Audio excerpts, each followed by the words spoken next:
change our view on motivation, which is the individual psychology.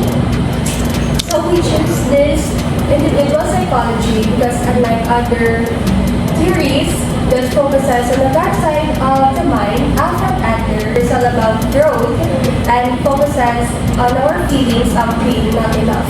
Exactly, and we're going to break down why we do what we do and how our birth order shapes us and kung paano natin mapoprotektahan ang ating mga ego when things get tough. So, let's jump in.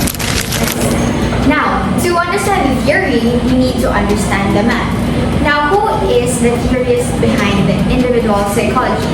This is Alfred Adler. So Alfred Adler was an Austrian doctor and he was actually an ophthalmologist before he started his general practice. Alfred Adler are Freud's inner circle in 1902. Pero hindi sila nagkakaintindihan. So Freud's idea was about the main driver of human behavior is sex. And Alfred Adler believed that the drive is about feelings of inferiority.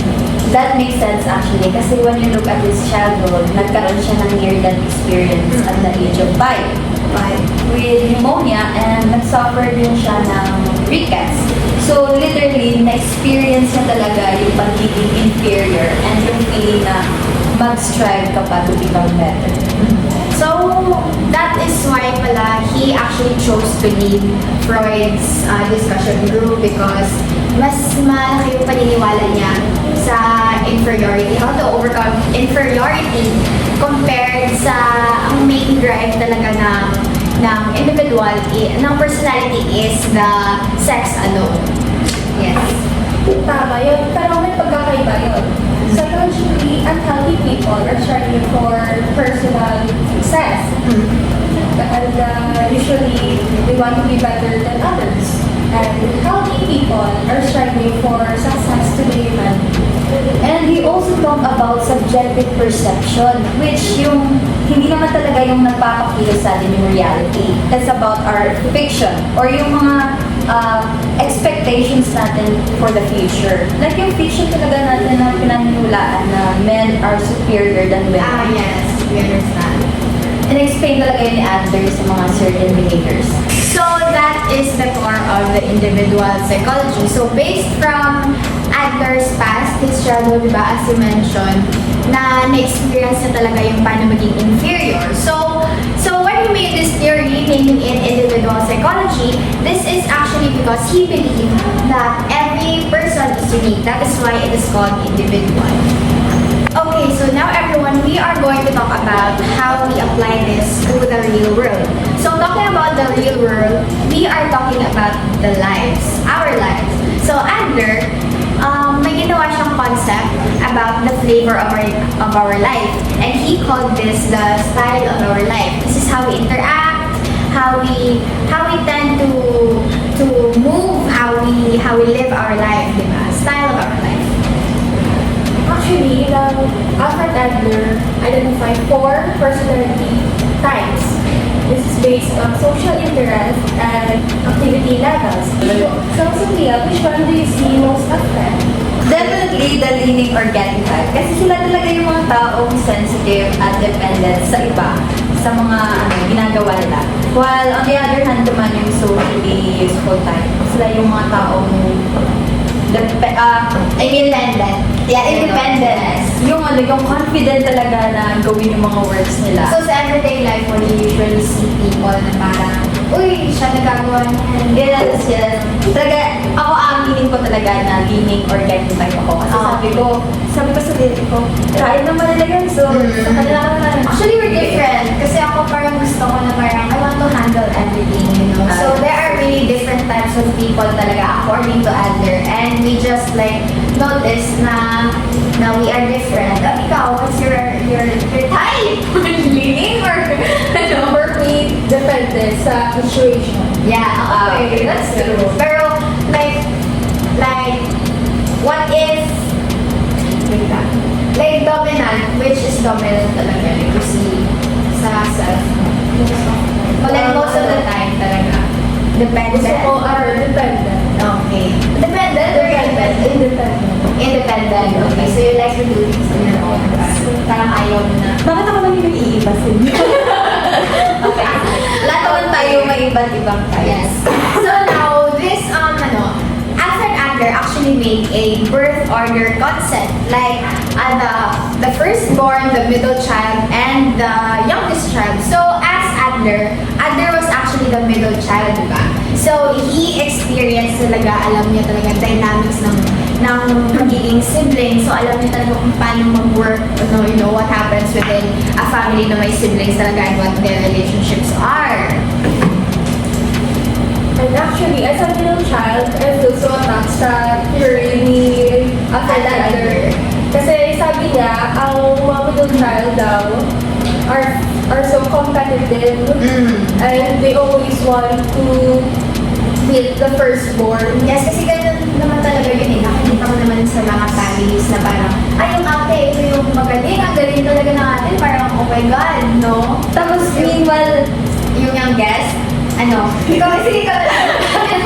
Ikaw na lang. tapos meanwhile, yung mga firstborn talaga, pakiramdam nila, inaagawan sila ng posisyon. Yung Yes, ganun pag may bagong sibling. Yes. Hindi na ako yung only child. Baka may iba ng attention. Oo, totoo yun. Yung parents ko, gano'n. Ganun kasi yung kapatid ko eh. Tapos meanwhile naman yung youngest or only child, sila talaga yung minsan nararamdaman nila yung inferiority complex. Like, alam ko rin nakate ko, bakit hindi ko yung magawa? Like, ganyan. So that is actually where the theory starts, diba? So as children, kasi we are born with the inferiority na talaga. We are child, we are like babies pa tayo, diba? So weak talaga tayo in human nature. Na kapag nakikita natin na parang gusto natin maging better, like gusto natin mas maging malakas talaga as a person. Kasi nandun na dun sa theory ni Alfred Adler. So that is what we call na striving for superiority. So gusto natin maging the best versions of ourselves. Kaya, so that is like parang, like ang inferiority natin is the weakness na we need to overcome as a person.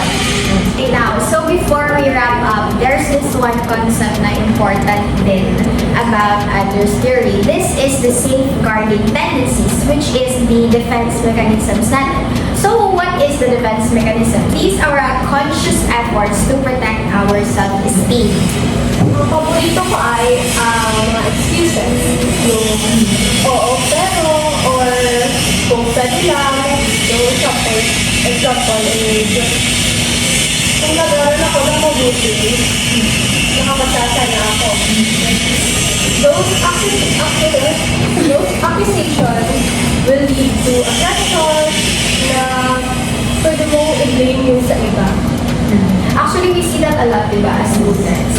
We are psychology students, so it is normal na marami talagang need studies. Like, for example, may exam tayo and then we receive a very bad grade. So, like, parang sasabihin natin, oh no, if nag-study lang talaga ako ng siguro hanggang 2 a.m. or siguro if nag-study ako in my free time, siguro mas mataas yung grades ko. Parang ganun. Ano yung tawag? There's also, withdrawal yun. Withdrawal. Talaga, yun yung mga case na some people mas pipili na mag-procrastinate. Yes, very normal. Maging lazy talaga. Kasi meron yung mga factors na baka afraid sila na mag-fail sila or afraid sila na rejection ba? Actually, may iba din na like from withdrawal, they will lead to blaming the others. Like parang, hindi ako nakastudy because ako na parang, nandito kasi si parang kailangan ko kausapin, kailangan ko yan, pero at the end of the day, parang, it's yourself talaga, it's your fault talaga kung bakit hindi ka nakastudy or bakit hindi mo na-achieve itong certain bagay. And one thing about withdrawal talaga, yun yung feel ko pinaka-dangerous na Parang, Kasi hortensia yan. Kasi either hindi mo talaga ma-achieve yung success or pwede ka talagang parang Like parang, yes, parang bring down. Pull down, bring down talaga. Kaya nga siguro yung some of the most successful persons, parang important talaga yung discipline. Ganyan. actually one concept in Adler's theory, which is the creative power as individuals. So what is the creative power? Ito yung parang this is the thought that we are not stuck with our genetics alone. Like for example, if like we are already around middle adulthood, like napapunta na tayo ng pagiging adults talaga, like for graduating students, we don't just get stuck with our genetics. Like parang we make use of our experiences and how we will use them to overcome our inferiority. Like for example, as college students, kung may weakness tayo about this certain field, we will use our experiences kung paano tayo magiging successful when we graduate on our career. So that is the creative power of us individuals according to Adler's theory. So yeah. Guess. What's your thoughts about that? About the creative power? Like when we graduate or something. That actually makes sense. Kasi kumbaga, yun yung motivation natin para mag-success tayo. Yung experience na, natin, humubog yan. Yes, true. So that is actually like, again, as individuals talaga, meron talaga tayong weaknesses and mga inferiorities. So hindi lang natin siya i-use as inferiorities natin. Rather, they are opportunities on how we can make ourselves better, on how we can strive for superiority or success. Yun talaga. Okay, so now we are going to wrap up. So to wrap up everything, lahat tayo ay pinanganak na may inferiorities. But those opportunities for us is to strive for something better.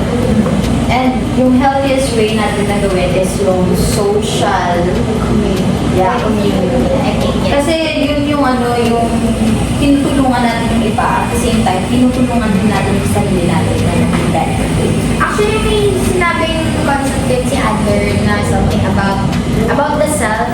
Like if you have become a better individual, if hindi na lang sarili mo yung iniisip mo maging better, rather iniisip mo na din yung entire community with you, like your surroundings na gusto maging better. Di ba? May right? Yeah. At yung social interest talaga, yun yung way na makikita rin natin yung mga opportunities sa labas. Kasi di ba, tinutulungan natin yung iba at the same time, nag-socialize din tayo. So yun yung way natin talaga ma-cope up lahat ng mga Inferiorities. So that's actually it according to Alfred Adler. So that is one way to to become better talaga sa atin na mga inferiorities. So that is all for our podcast today. Thank you for listening. I hope we answered your questions about the why behind your how. So thank you everyone. Again, this is Eric Chi. And this is Sophia. This is freedom. So that is all. Thank you guys for listening. Bye-bye. And don't forget to become better.